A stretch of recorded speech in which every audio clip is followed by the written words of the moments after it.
ওম শান্তি। আজকের মুরলির তারিখ 28/9/2020। প্রাতঃমুরলি বাপ-দাদা মধুবন। মিষ্টি মধুর সন্তানেরা, তোমরা হলে পুরো দুনিয়ার সত্যিকারের মিত্র, মানে বন্ধু। তোমাদের কারোর সাথে শত্রুতা হওয়া উচিত না।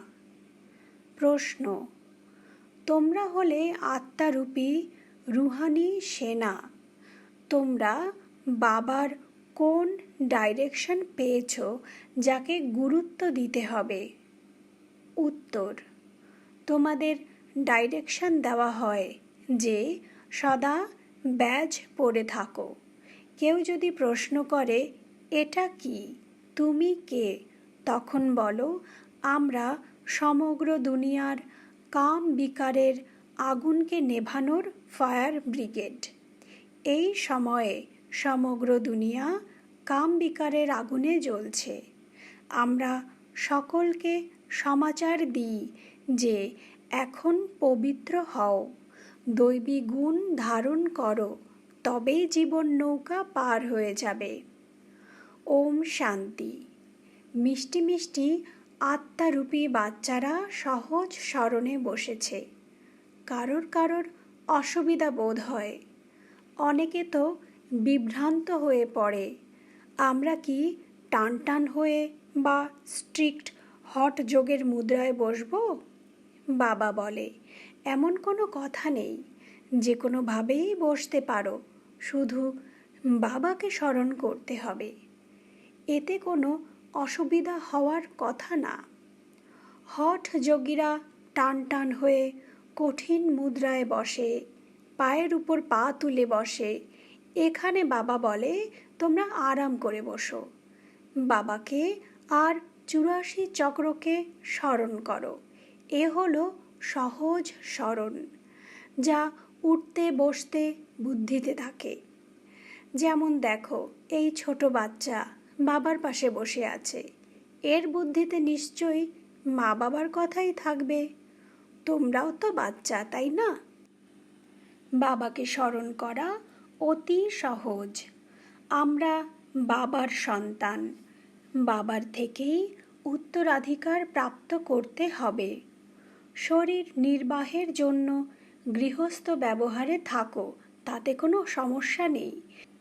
শুধু অন্যান্যদের স্মরণ করা বুদ্ধি দ্বারা বন্ধ করো। কেউ হনুমানকে, কেউ অন্য কাউকে, সাধু ইত্যাদিদের স্মরণ করে থাকে। সেসব স্মরণ এখন ত্যাগ করতে হবে। স্মরণ তো করে, তাই না? পুজোর জন্য পূজারীকে মন্দিরে যেতে হয়, এখানে কোথাও যাওয়ার প্রয়োজন নেই। কাউকে পেলে বলো, শিব বাবা বলে, আমাকে অর্থাৎ একমাত্র পিতাকেই স্মরণ করো। শিব বাবা হলো নিরাকার, অবশ্যই সাকারে এসেই বলে যে একমাত্র আমাকে স্মরণ করো, আমি পতিত পাবন। এটা তো সঠিক শব্দ, তাই না? বাবা বলে, আমাকে স্মরণ করো, তোমরা সকলেই পতিত। এ হলো পতিত তমপ্রধান দুনিয়া। তাই বাবা বলে, কোনো দেহধারীকে স্মরণ করো না। এটা তো ভালো কথা, তাই না? এখানে কোনো গুরুদের মহিমা করা হয় না। শুধু বাবা বলে, আমায় স্মরণ করলে তোমাদের পাপ বিনাশ হবে। এ হলো যোগ বল অথবা যোগ অগ্নি। বৃহৎ জগতের পিতা সত্যিটাই তো বলে যে নিরাকারই হলো গীতার ভগবান। এটা কৃষ্ণের কথা না, বরঞ্চ নিরাকার ভগবান বলে যে শুধু আমায় স্মরণ করো, আর কোনো উপায় নেই। পবিত্র হয়ে ওখানে গেলে তবে উচ্চ পদ লাভ করবে, তা না হলে পদ কম হয়ে যাবে। এরপর বাবা বোঝায়, যারা সন্দেশী মানে বার্তাবহক, তারা বলতে পারে যে আমি সন্দেশী, তোমাদের কাছে বাবার সমাচার মানে খবর পৌঁছে দিই। এমনভাবে বোঝানোয় কোনো অসুবিধা নেই। মাতারা, অহল্যারা, কুবজারাও উচ্চ পদ লাভ করতে পারে, তা সে এখানকার নিবাসীরাই মানে মধুবন নিবাসীরাই হোক অথবা গৃহস্থীই হোক। এমন নয় যে এখানকার বাসিন্দারা অধিক স্মরণ করে। বাবা বলে যারা বাইরে থাকে মানে গৃহস্থী, তারাও অনেক বেশি স্মরণ করতে পারে, অনেক সার্ভিস করতে পারে। এখানে বাবার কাছ থেকে যখন রিফ্রেশ হয়ে ফিরে যায় তখন অন্তরে কত খুশি থাকা উচিত। এই খারাপ ছিছি দুনিয়ার আর অল্প কদিনই বাকি আছে। পুনরায় চলে যাবে কৃষ্ণপুরীতে। কৃষ্ণের মন্দিরকেও সুখধাম বলা হয়। বাচ্চাদের অপার খুশি থাকা উচিত, যেহেতু তোমরা বাবার হয়ে গেছো। তোমাদেরই স্বর্গের মালিক করেছিলাম। তোমরাও বলো, বাবা 5000 বছর পূর্বেও আমরা তোমার সঙ্গে মিলিত হয়েছিলাম এবং আবারও মিলিত হব। এখন বাবাকে স্মরণ করে মায়ার উপরে বিজয় প্রাপ্ত করতে হবে। এখন এই দুঃখধামে তো আর থাকবে না। তোমরা তো পরই সুখধামে যাওয়ার জন্য। সবাইকেই এখানকার হিসাব নিকাশ যুক্ত করে ফিরে যেতে হবে। বাবা বলে, আমি এসেইছি নতুন দুনিয়া স্থাপন করতে। বাকি সব আত্মারা চলে যাবে মুক্তিধামে। বাবা বলে, আমি কালেরও কাল, মহাকাল। সবাইকে শরীর থেকে মুক্ত করে আত্মাদের নিয়ে ফিরে যাব। সবাই বলে আমরা যেন শিগগিরই যেতে পারি, এখানে আর থাকতে হবে না। এ হলো পুরনো দুনিয়া, পুরনো শরীর। এখন বাবা বলে, আমি তো সবাইকেই নিয়ে যাব, কাউকেই ছাড়ব না। তোমরা সকলে আহ্বান করেছ, হে পতিত পাবন এসো। অবশ্যই স্মরণ করতে থাকে, কিন্তু অর্থ কিছুই বোঝে না। পতিত পাবনের কত সুর করে গান গায়, তারপর বলে রঘুপতি রাঘব রাজা রাম। এখন শিব বাবা তো রাজা নয়, রাজত্ব করে না, তাকে রাজা রাম বলা ভুল। যখন মালা জপে তখন রাম রাম বলে, তাতে ভগবানের কথাই স্মরণে আসে। ভগবান তো হলোই শিব। মানুষেরা অনেকেই নিজেদের এই নাম রাখে। কৃষ্ণকেও শ্যাম সুন্দর, বৈকুণ্ঠনাথ, মাখনচোর ইত্যাদি অনেক অনেক নাম দিয়ে দিয়েছে। তোমরা কি এখন কৃষ্ণকে মাখনচোর বলবে? একদমই না। এখন তোমরা বুঝেছ যে ঈশ্বর অদ্বিতীয়, নিরাকার। কোনো দেহধারীকে ঈশ্বর বলা যেতে পারে না। ব্রহ্মা বিষ্ণু শঙ্করকেও বলতে পারা যায় না।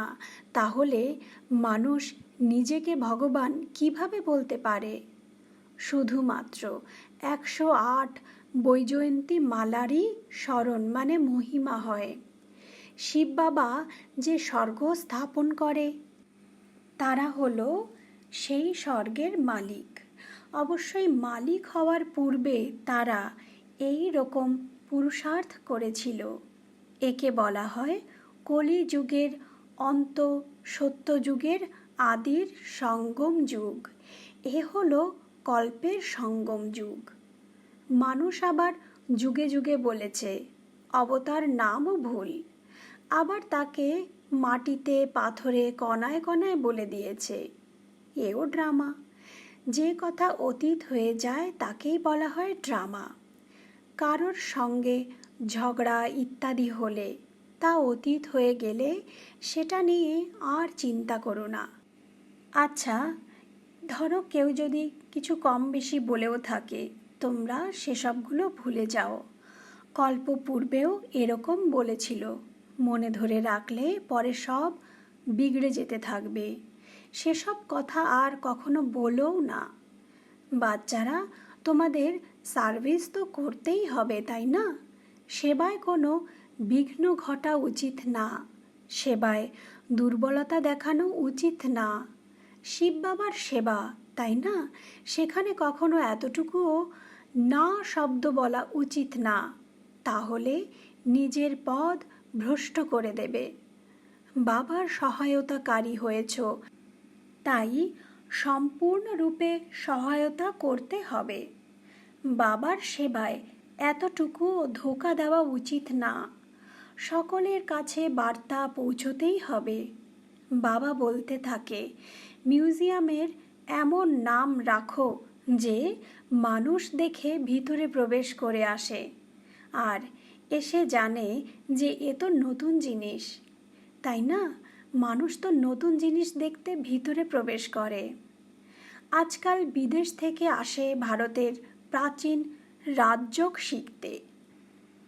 যখন প্রাচীন অর্থাৎ সব থেকে পুরনো, তখন সে তো ভগবানেরই শেখানো, যা ৫,০০০ বছর হয়েছে। সত্যযুগ ত্রেতায় যোগ করা হয় না। যে শিখিয়েছিল সে তো চলে গেছে, আবারও যখন ৫,০০০ বছর পরে আসবে তখনই এসে রাজযোগ শেখাবে। প্রাচীন অর্থাৎ ৫,০০০ বছর পূর্বে ভগবান শিখিয়েছিল, সেই ভগবানই পুনরায় সঙ্গমে এসে রাজযোগ শেখাবে, যার ফলে তোমরা পবিত্র হয়ে যেতে পারো। এই সময় ৫ তত্ত্ব তমপ্রধান হয়ে গেছে। জলও দেখো কত ক্ষতি করে দেয়। পুরনো দুনিয়ায় উপদ্রব হতেই থাকে। সত্যযুগে উপদ্রবের কোনো কথাই নেই। ওখানে প্রকৃতি দাসী হয়ে যায়, এখানে প্রকৃতি শত্রুরূপে দুঃখ দেয়। এই লক্ষ্মী নারায়ণের রাজ্যে দুঃখের কোনো কথাই ছিল না। ওটা ছিল সত্যযুগ। এখন পুনরায় তা স্থাপিত হচ্ছে। যার পাঠ আছে সে তার পাঠ মানে ভূমিকা অবশ্যই পালন করবে। বৃহৎ জগতের পিতাও তার ভূমিকা পালন করছে ব্রহ্মার মধ্যে প্রবেশ করে। বাবা বলে, আমি স্থাপনা করে তারপর চলে যাই। হাহাকারের পরে আবারও জয় জয়কার হয়ে যায়। পুরনো দুনিয়া সমাপ্ত হয়ে যাবে। এই লক্ষ্মী নারায়ণ যখন ছিল তখন পুরনো দুনিয়া ছিল না। এ ৫,০০০ বছরের কথা, লক্ষ লক্ষ বছরের কথা হতে পারে না। তাই বাবা বলে, অন্য সব কথা ছেড়ে দিয়ে নিজেদের কল্যাণের জন্য এখন এই সেবা করো। অভিমান করে সেবাতে ধোঁকা দেওয়া উচিত না। এ হলো ঈশ্বরীয় সেবা। অতি মাত্রায় মায়ার তুফান আসবে, কিন্তু বাবার ঈশ্বরীয় সেবাতে ধোঁকা দিও না। সেবার জন্য বাবা ডাইরেকশন দিতে থাকে। মিত্র সম্বন্ধীয় যারাই আসবে সকলের সত্যিকারের বন্ধু তো তোমরাই। তোমরা ব্রহ্মাকুমার কুমারীরা হলে সমগ্র দুনিয়ার মিত্র, কারণ তোমরা বাবার সাহায্যকারী। বন্ধুদের মধ্যে কোনো শত্রুতা থাকা উচিত নয়। কোনো কথা উঠলে বলো, বাবাকে স্মরণ করো। বাবার শ্রীমত অনুসারেই চলতে হবে, তা না হলে নিজের ক্ষতি করে দেবে। তোমরা ট্রেনে করে যখন আসো, ওখানে তো সবাই ফ্রি, সেখানে সার্ভিসের অত্যন্ত ভালো সুযোগ রয়েছে। ব্যাজ সেবার জন্য অতি ভালো জিনিস, প্রত্যেকের পরে থাকা উচিত। যদি কেউ প্রশ্ন করে যে তোমরা কারা, তখন বলো যে আমরা হলাম ফায়ার ব্রিগেড। যেমন আগুন নেভানোর জন্য ওই ফায়ার ব্রিগেড রয়েছে, তেমনি এই সময়ে সমগ্র সৃষ্টির সকলেই কাম বিকারের আগুনে দগ্ধ হয়ে রয়েছে। ভগবান বাবা এখন বলে, মহাশত্রু কাম বিকারের উপরে বিজয় প্রাপ্ত করো। বাবাকে স্মরণ করো, পবিত্র হও, দৈবী গুণ ধারণ করো, তাহলেই জীবন নৌকা পার হয়ে যাবে। এই ব্যাজ শ্রীমত অনুসারেই বানানো হয়েছে। অতি অল্প সংখ্যক বাচ্চারাই রয়েছে যারা এই ব্যাজের দ্বারা সেবা করে।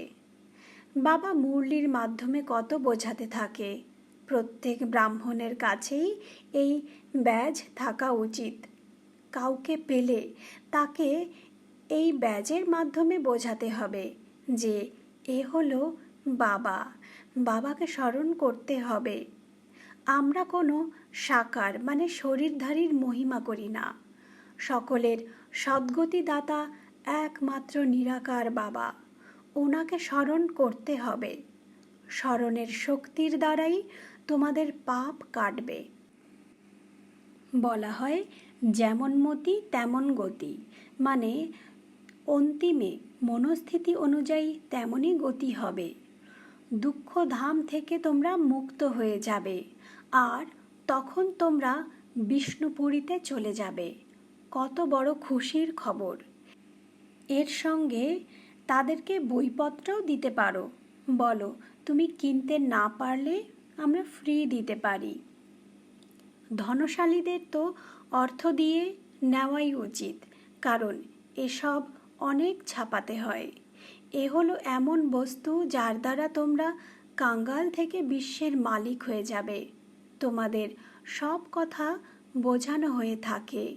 যে কোনো ধর্মাবলম্বী হোক, তাকে বলো যে বাস্তবে তোমরা হলে আত্মা।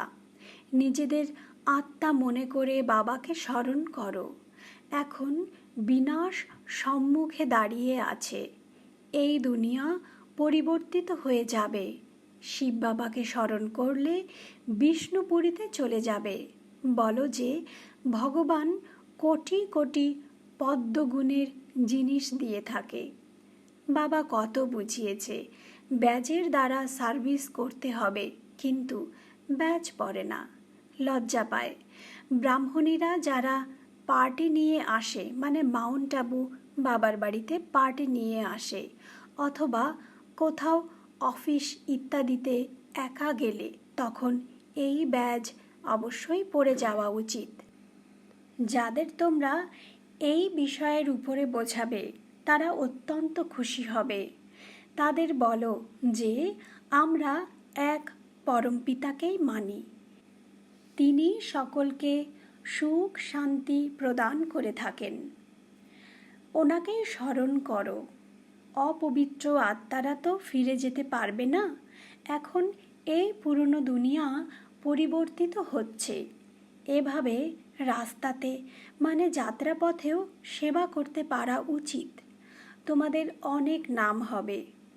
বাবা বুঝে যায়, মনে হয় লজ্জা পায়, তাই ব্যাজ পরে সার্ভিস করে না। এক হলো ব্যাজ, তারপর সিঁড়ির চিত্র অথবা ত্রিমূর্তি, গোলক মানে সৃষ্টি চক্র, এবং কল্পবৃক্ষের চিত্র যেন সঙ্গে সবসময় থাকে। একসঙ্গে বসে পরস্পরকে বোঝাও, তবেই সবাই একত্রিত হবে। তারা জিজ্ঞাসা করবে যে ইনি কে? বলো, শিব বাবা এনার মাধ্যমে এই নতুন দুনিয়ার স্থাপন করছেন। বাবা এখন বলেন, আমাকে স্মরণ করো, পবিত্র হও। অপবিত্ররা তো সেখানে ফিরে যেতে পারবে না। এমন সব মধুর মধুর বাক্য শোনানো উচিত, তাহলে সবাই খুশিতে শুনতে থাকবে। কিন্তু কারোর বুদ্ধিতে বসে না। সেন্টারে ক্লাসে যখন যাও, তখনও যেন ব্যাজ পরা থাকে।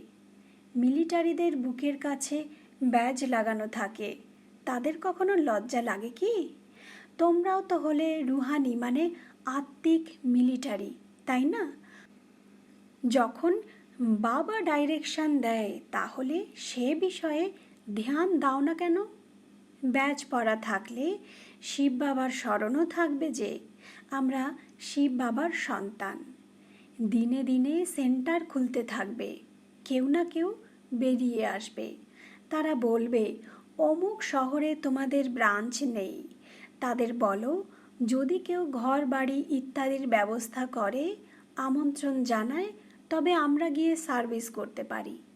সাহস বাচ্চাদের, সহায়তা বাবার। বাবা তো বাচ্চাদেরকেই বলবে যে সেন্টার খোলো, সার্ভিস করো। এ সব হলো শিব বাবার দোকান, তাই না? বাবা বাচ্চাদের দ্বারা পরিচালনা করছে। আচ্ছা, মিষ্টি মধুর সন্তানদের প্রতি মাত পিতা বাপ দাদার হৃদয়ের ভালোবাসা আর সুপ্রভাত। আত্মাদের বাবা আত্মারূপী সন্তানদের জানাচ্ছে নমস্কার। আমরাও আত্মারূপী সন্তানেরা বাবাকে জানাই অনেক অনেক ভালোবাসা আর নমস্কার। ধারণার মূল কথা, প্রথমত, কখনো পরস্পর অভিমান করে সেবাতে ধোঁকা দিও না, বিঘ্ন স্বরূপ হয়ো না, নিজের দুর্বলতা প্রকাশ করো না, সম্পূর্ণরূপে বাবার সহায়তাকারী হয়ে উঠতে হবে। দ্বিতীয়ত, যদি কখনো কারোর সঙ্গে ঝগড়া মনোমালিন্য হয়, সেটা অতীত হয়ে গেছে, তা নিয়ে আর চিন্তা করো না। কেউ কম বেশি কিছু বললে তুমি সেসব ভুলে যাও। কল্পপূর্বেও সে এমনটা বলেছিল, ও কথা পুনরায় কখনো আর বলো না। বরদান: বিগত কথাকে দয়াশীল হয়ে মিটিয়ে ফেলে শুভচিন্তক হও। ব্যাখ্যা: যদি কারোর অতীতের দুর্বলতার কথা কেউ শোনায়, তবে শুভ ভাবনার দ্বারা তা পার করে দাও। ব্যর্থ চিন্তা বা দুর্বলতার কথা পরস্পরের মধ্যে আদান প্রদান করা উচিত না। বিগত কথাকে দয়াশীল হয়ে মনের মধ্যে মিটিয়ে ফেলো। মিটিয়ে ফেলে সেই আত্মার প্রতি শুভ ভাবনা দিয়ে মনসা সেবা করতে থাকো। যদি সংস্কার বশত কেউ উল্টো কথা বলে, উল্টো কর্ম করে বা শোনে, তবে তাকে পরিবর্তন করো। 1 থেকে 2, 2 থেকে 3 কথা গড়াতে গড়াতে ব্যর্থ কথার মালা যেন তৈরি না হয়ে যায়। এরকম সতর্কতা রাখা অর্থাৎ শুভচিন্তক হওয়া। আজকের স্লোগান: সন্তুষ্ট মনি হও, তবেই প্রভু প্রিয়, লোক প্রিয় এবং স্বয়ং প্রিয় হয়ে যাবে। ওম শান্তি, ওম শান্তি, ওম শান্তি।